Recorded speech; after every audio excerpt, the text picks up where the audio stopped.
What's up, y'all? It's Zach with Living Corporate. Look, every single day, I wake up and I'm passionate about centering and amplifying Black and brown folks at work, right? We go through these seasons where people act like we're so needed and precious, and then we go through these seasons where we're just treated disposably, right? We've seen that really heightened since 2020, the murder of George Floyd, and we saw all these pledges and stuff, and we saw all this language and commitments from organizations, but now we're seeing a lot of folks renege on all those commitments and pledges, right?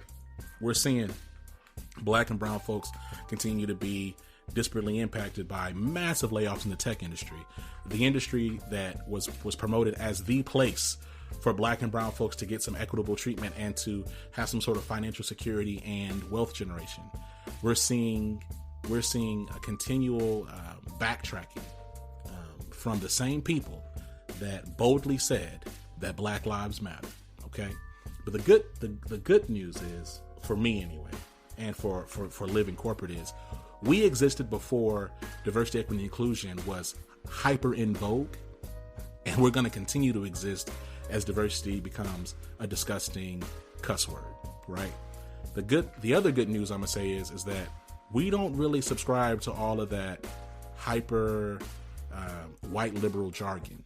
That is really what diversity, equity, and inclusion is. It's a bunch of different gobbledygook words that don't really mean much, that really aren't defined well. I'm excited about the fact that we have conversations with executives, activists, elected officials, entrepreneurs, influencers, artists, and every single week, dare I say every single day, we're publishing content that challenges systems, structures, and people to do right by historically marginalized people. And by historically marginalized, I mean Black and brown queer, Black and brown trans, Black and brown disabled, Black and brown men, Black and brown women, Black and brown non-binary, Black and brown first generation, Black and brown people, right? The country is going to continue to get blacker and browner. And it's important that our voices continue to be heard. I still believe that the strongest weapon and the biggest gift I have is my voice. And Living Corporate is a megaphone and an amplifier for all things Black and brown at work. So I'm happy that you're listening. Welcome to the network. We outside, baby. Let's go. Now look, the next thing you're going to hear, we're going to have, you know what I'm saying, our interview. I'm excited for you to check out this interview. Don't go nowhere. I'm going to see you in a minute. Peace.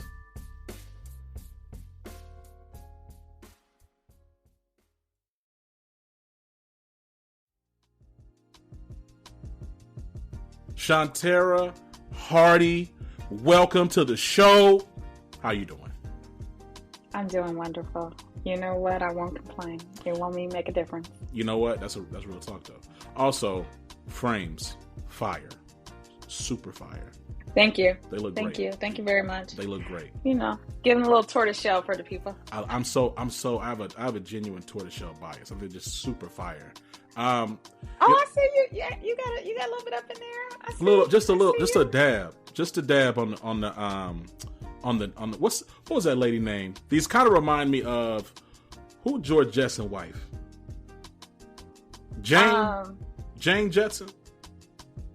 They kind of remind me. Is that her name? I think it's her name. Yeah, Jane, his wife. Yeah, they kind of remind me of some Jane.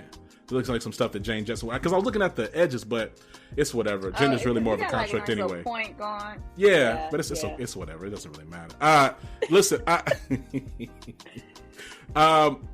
we could go so many directions. I want to talk about the fact that, you know, you're a serial entrepreneur. You've built several businesses. I want to understand kind of like your story and your background. Like let's start. Mm-hmm. Let's start with that. Like, why the business sector? You know, you've flexed between public and private sectors. Help me understand like where all this started. I am a Black girl from the streets of the south side of Youngstown, Ohio. So I'm a Rust Belt girl who have seen the devastating impacts of when a community is disinvested. That's where I come from. However, the statistics would show that what I've been able to do, I wouldn't have been able to done. And that's because of family, that's because of education. And so I've had what I call a portfolio career. I've been putting up my bets and really focused on 3 areas that I would say guide the work that I do in public policy, in placemaking, and in prosperity. Those 3 things are the threads to the work that I've been able to do over my 20-year career. I started out my career in government. I started out in Ohio House of Representatives after graduating from the Ohio State University, and decided to go to graduate school. So I went to the School of Architecture and Urban Planning, and that's what brought me to the place that I now call home, which is St. Paul, Minnesota, to be the city planner, and then moved into a number of shifts in my career, all aligned with as the work that I've been able to do. One of the things that really holds everything I do together is this quote. There's a quote that speaks to how you show up in your work and what you show up to do. And it says, listen to the whispers so you don't have to hear the screams. And so all the work that I've been able to do, from being a city planner, then moving into being a healthcare lobbyist focused on healthcare access, moving into environmental sustainability and environmental justice, and then moving into executive roles in state government, working as the deputy chief of staff for the governor here in Minnesota, and then moving to be appointed to his cabinet as the Commissioner of Employment and Economic Development, focused on prosperity and economic opportunity. So those are the roles that I've had from an establishment perspective, and threaded through those, I started 4 companies, and all focused on how do we ensure that those that are proximate to the issues are not listened to when the level of noise coming from the neighborhoods, coming from their workplaces, is at a tone that's unbearable. And so I've been trying over my career to ensure that I'm ear to the ground, to make sure that whatever room that I step in, that I am ensuring that folks' voices, folks' stories are told, and the outcomes are there to be able to change the quality of life for folks. You know, it's interesting you talk about your upbringing and alluded to, or not even alluded to, you say you experienced firsthand what neglect looks like within the community. When you say that, what were the things that make you say, okay, there was community neglect here? Youngstown, Ohio used to be the backbone of the steel industry in the United States of America. And when the steel industry collapsed, it unfortunately was one of those places that there was no plan after. And you saw the impact of not having a diverse economy. And so there was nowhere else to go work because everybody worked there.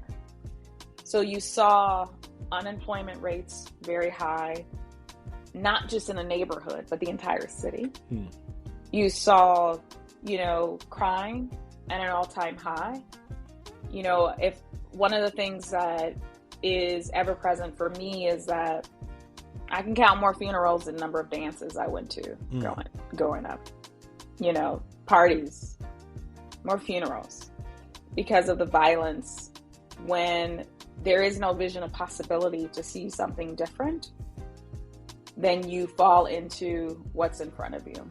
And so that disinvestment in all aspects of the built environment, in all aspects of the systems that are needed in order to have a strong, a safe, a innovative, and an invested in economy didn't exist.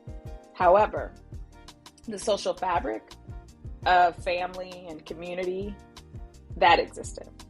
And that for me was through education and the opportunity to be invested in early in my education. You know, you talk about, we're going back to the quote that you mentioned about you listen to the whispers so you don't hear the screams. You know, the whispers for you, I don't want to speak it for you. It sounds like those whispers had a lot to do with advocacy, empowerment, those three areas that you talked about earlier as well, of opportunity, you know, in community enrichment. You talked about economic diversity.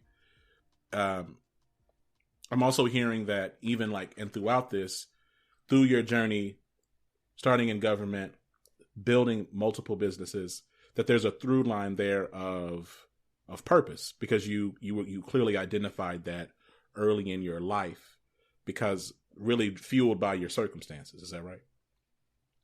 Exactly.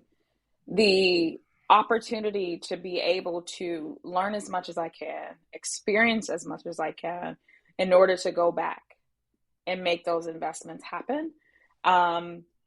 Having that as my North Star was like, okay, you need to learn that.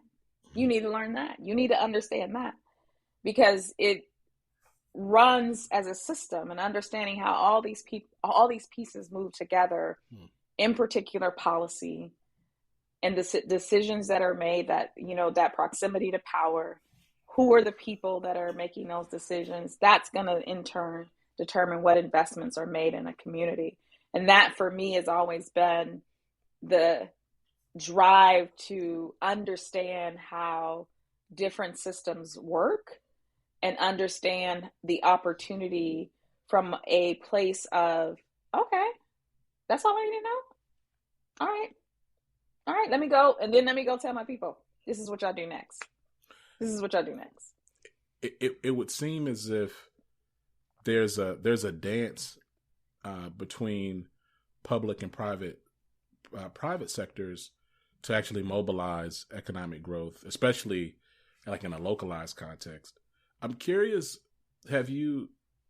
what experience or perspective do you have when it comes to like involving like activists and grassroots organizations in that dance, right? And I think about like the murder of George Floyd, right? And I've shared this before. It's interesting just how the degree of separation for Black folks, Black and brown people, I'm specific for this conversation, I'm gonna say Black folks, how short they are, right? So George Floyd was living in Minnesota, but was just in Houston and was in ministry with people that I was doing ministry with down here. And then my dad lived like 20 miles away from the man who murdered George Floyd, right? And so I remember that moment. I remember like how visceral it was. Obviously, your experience with that was, of course, much more visceral, as you are a member of that immediate community. But I think my point here is I recall at that point in time, Black Lives Matter protests were surging across the world. I also remember then that there were private sector organizations. The private sector, they were, even though they were in the middle of cutting their DEI programs, suddenly started reinvesting back in those DEI programs, and then started really mobilizing vendors and things. But that really wouldn't have happened without the pressure from the grassroots activist organizations, and I would imagine also the pressure from policymakers and people working in the private sector as well. So like, I'm just curious, like, do you see grassroots and activist organizations as part of that larger ecosystem for economic growth and mobility? 100%. I often say that the best policy paths should have started on the block, went to the boardroom, and then went into the floor of either the House, the Senate, the City Hall, or the county. The understanding that at the end of the day, when you come back around, what is happening on the ground, those folks are the closest to the opportunity, to the impact, and to the stories that should make its way into whatever that policy. Being here in Minnesota for that time, I think back on it, I had the responsibility to hold both worlds during that time. My consulting firm, Amethyst Advisory Group, does crisis. And also, one of the things that we focus on, one of our drivers is called the business of public policy. That I believe that as a business owner, as a CEO, it is your fiduciary responsibility to understand what's happening in public policy, because at the blink of an eye, it can change your bottom line. And I had the unique bird's eye view that I was a part of the leadership team in the governor's office, leading the crisis on the ground during George Floyd, and helping our state and eventually our world navigate through that moment as many parts of our state were burning, and helping them navigate through that and seeing that.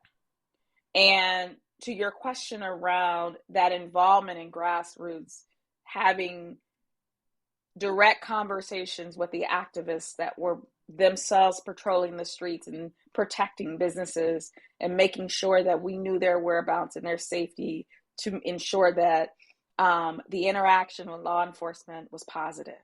While at the same time, I was consulting with over 70 Fortune 500, 100 businesses here in the state that came together to form the Minnesota Business Coalition for Racial Equity, that wanted to come together to figure out how they respond to that fateful day and move together. So the who's who of the corporate world joined this coalition, and I helped build out the infrastructure of that organization to, one, make sure that it was meaningful and focused on the right things, ensuring that that commitment, which I think we can talk about, has gone by the wayside. But at that time, the commitment was there. And my job was to meet it at the courage door. Let's actually do something. Let's not just sit here and talk about it because we have been. Yeah. And for me, sitting at those tables, but with a history, as I told you, my previous role was Deputy Chief of Staff. I was responsible for emergency management. So my history comes with not only helping the state get through George Floyd, Jamar Clark, Philando Castile, navigating all of those crises and understanding that we cannot do what we said we were going to do last time because we didn't do it, and think that we were going to get something differently. But for me, I have had my most success in navigating crisis because of those relationships on the block and because of those relationships in the boardroom, and understanding how they are interconnected in their goals from an outcomes perspective of safe communities, of invested communities. And so that for me, it's threaded in everything I do. You know, I recall, our folks took to the highways when that unfortunate death of Philando Castile. And I recall being on the phone with the leaders of Black Lives Matter, like, you got 10 minutes on this freeway. And then the National Guard is they're coming to get you. And they were like, okay. But that was relationships. That's understanding the power of relationships, but also respecting that there's a continuum in advocacy. And if you don't respect that, I was in the ivory tower. If I didn't respect those folks on the front line, literally putting their bodies, their lives, their generations at risk to ensure that our community can be something better, if I didn't understand that in that ivory tower, no success was going to ever come to me. Well, it's interesting you say that, right? Because I think there is there's this odd game that I do believe is played, like with Black and brown communities, where you have folks who put on they're almost like they're actors, right? Like, so they don't necessarily come from those communities, and they don't particularly maybe even have like a genuine level of investment or relationship with these communities, but they're often seen on camera. They're at the front of the stage when things happen, but it's like they're not necessarily plugged in. It's like there's this. It's really like to me, fairly like obvious level of classism and separation, like within this space. Like, but what I'm hearing from you is, again, like you have an actual relationship and plugged in on the ground with these people. And like to your point, like recognizing where you sit, you being in an ivory tower, and then people being on the ground, that does not illustrate some level of class difference or better, or some type of level of hierarchy. It's genuinely about where you are placed, and then respecting all the various parties therein, so that you can actually work together for a common goal. That's super dope. Because I've challenged Shawntera, because like I'm just sometimes I see stuff, I'm just like, yo, like, are you really trying to like help? Or are you just trying to be part of like this overseer class? Like, like what, like what, how authentic is this working space for real? Because like, what are we actually doing? Now, something you said though, about, you brought together these 70 organizations at the time. And I remember, like, Shawntera, like I'll remember, cause I was at PricewaterhouseCoopers at the time. And like, all of a sudden, like being black was like treated like the most in vogue thing. We were in style. We was in style. People was giving me free ice cream, asking me about my day. You know what I'm saying? They were. How you doing? How are you? How are you really? How are you really? How are you really? How am I really, Bob? I don't know. I mean, you control this whole company. Don't talk to me, man. You made me nervous before you make me nervous. Now you're making me more nervous. What you doing? So here's but to your point, we've seen a really like a full scale retreat away from a lot of those multi-million-dollar commitments and things like that. Side note, before we get there, I just want to, because this is the first time I've asked somebody on the record or like on the show about this. Can we talk about like it be feeling? Do you think that people understand like when like a multi-billion-dollar company makes like a 7-figure multi-year commitment, that's not really a lot of money? Do you feel like people realize that when they do that? One of the things that I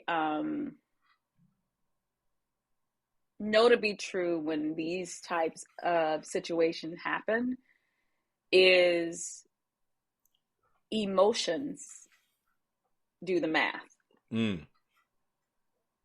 And the technical part of the brain doesn't do the math in terms of like, wait a minute, you are a billion-dollar company, and this actually just coming from one department.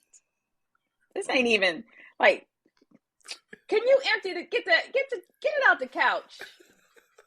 I ain't naming no names, because when I tell you that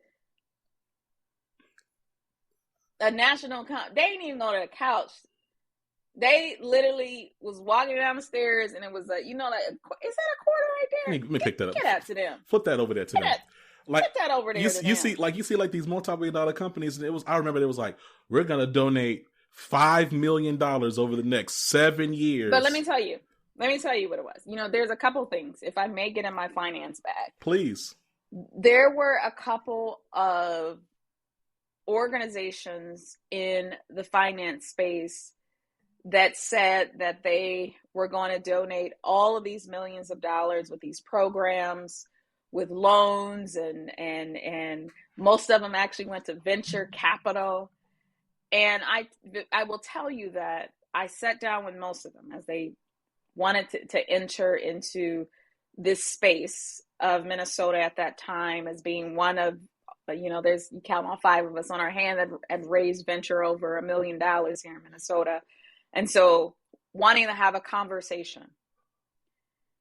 And the thing that I said to them was, you have not showed up on Nan Street and educated Nan person, in my best English, about cap tables, about venture debt, about angels, nothing. And I'm supposed to open up my Rolodex to get you founders to get access to a pot of money that you have never educated us on. Secondly, you are not going to change your underwriting rules that are discriminatory and have barriers in access. So I'm still going to have to go through the same loops, but you're going to put me through a program. You're going to educate me and mentor me, when at the end of the day, you know that 0.006% of the funding were going to Black women. But you also know that we were the fastest growing cohort of business starters in the United States of America. You go do the math. Right. I think you are the problem. Mm-hmm. But I'm supposed to be excited that you just put this commitment out here to make an investment of something that is not even in our lexicon. And the ability to be able, here's the thing, the ability to be able to pull back all those commitments so quick because we wasn't in the pipeline. Right. Because if you had signed contract, your legal part would be like. Right. So that, to your point, right? Like the pledge, that's why I'm always, and so I do not have a finance background.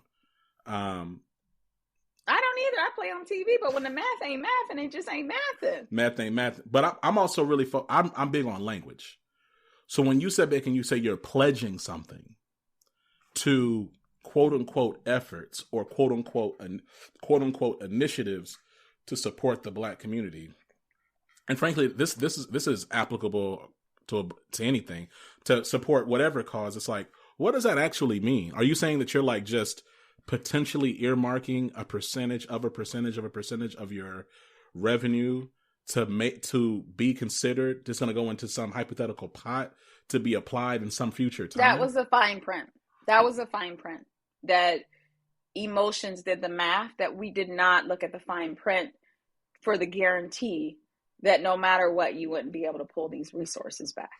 That was a fine print. And that's unfortunate. Mm-hmm. And it makes me so sad and so angry, because the number of folks that position themselves to get the resources to do the work, and then for the rug to be pulled from under you, not because you don't have the money. Right. Let's also just stay there, because we can look at balance sheets. It's not because you don't have the money. Right. You're running for, you put out a grandiose statement, and now you're running from that statement, because that statement now has you potentially landlocked from a legal perspective on, can you target your dollars to certain groups? That's pretty sad. You know, and honestly, we saw this retreat prior to even this moment that we're in right now, where we're seeing like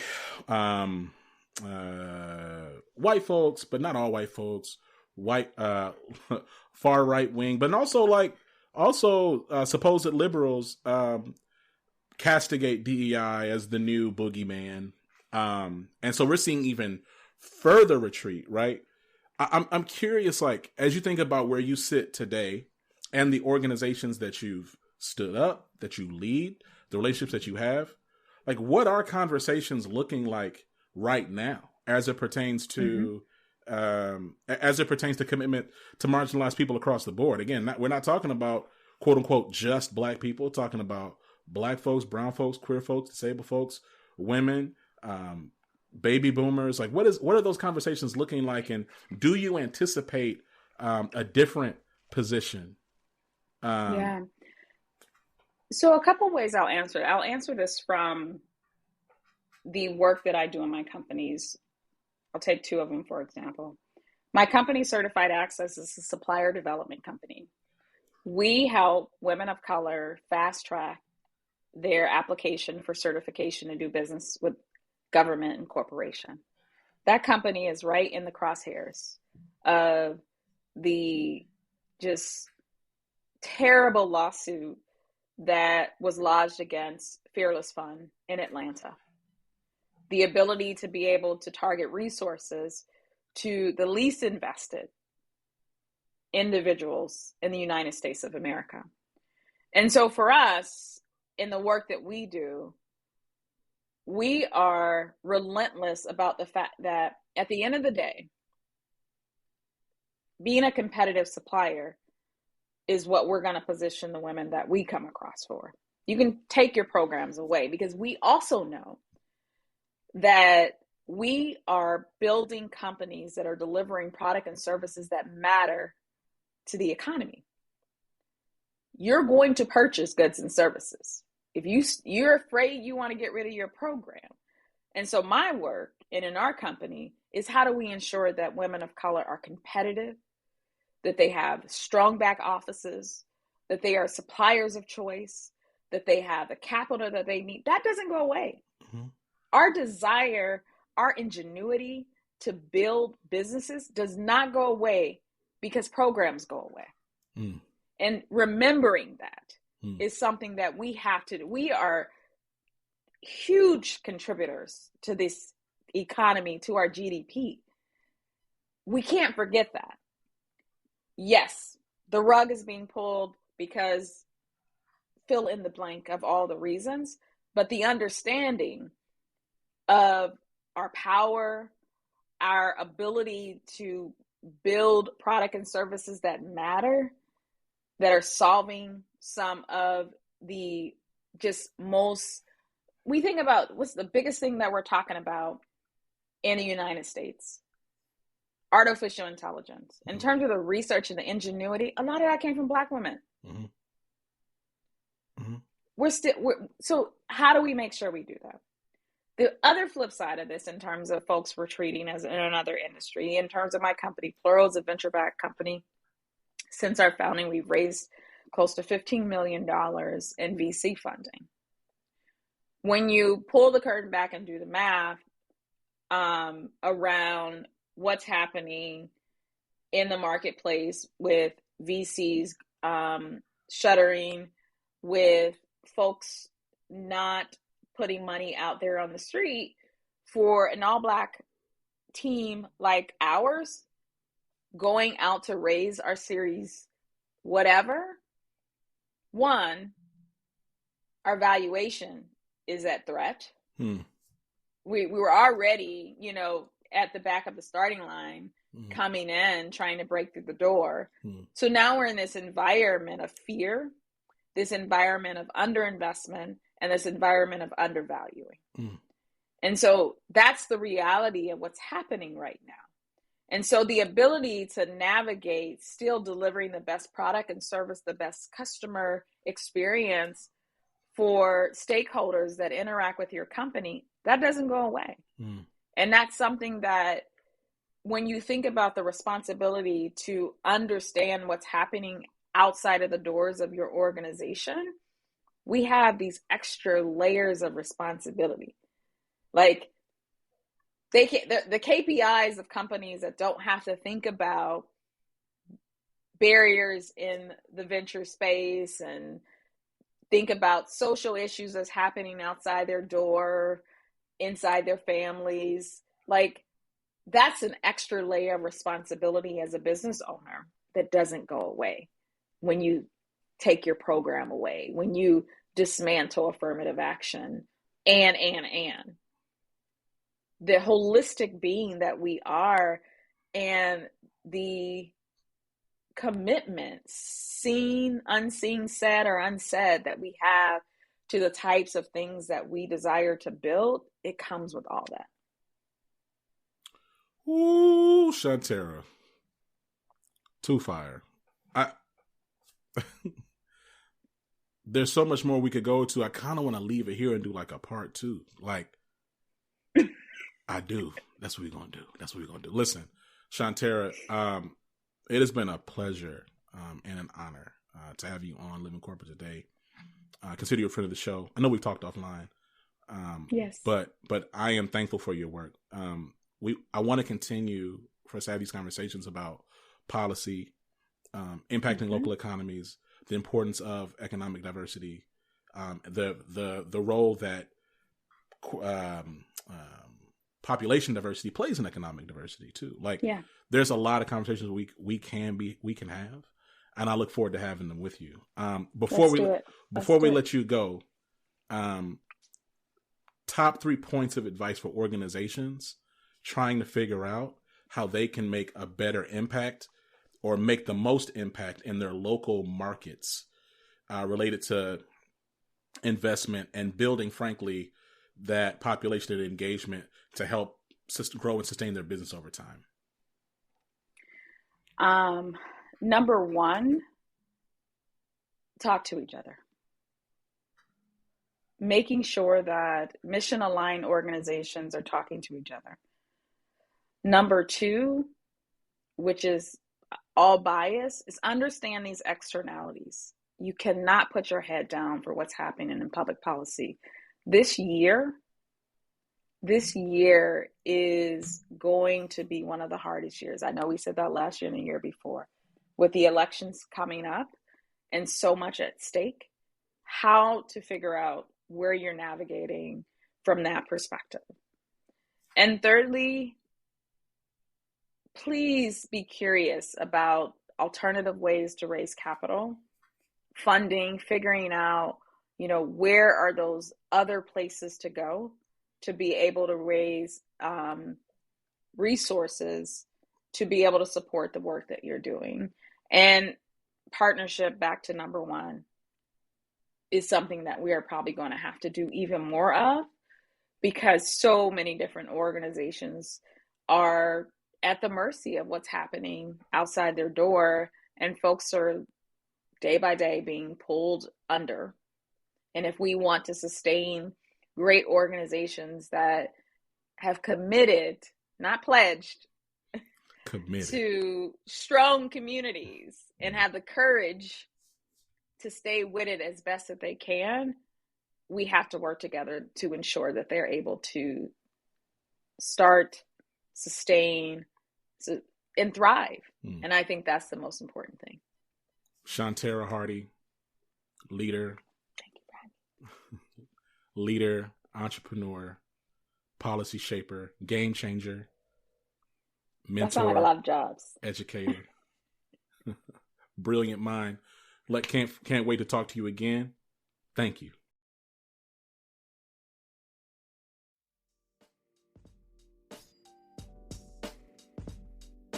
And we're back. Yo, thank you so much for rocking with us at Living Corporate. So excited. Make sure that you check out the links in the show notes. You can learn more about Living Corporate. If ain't nobody else tell you today, I'm going to tell you right now, I love you. You matter. Take care of yourself. Later.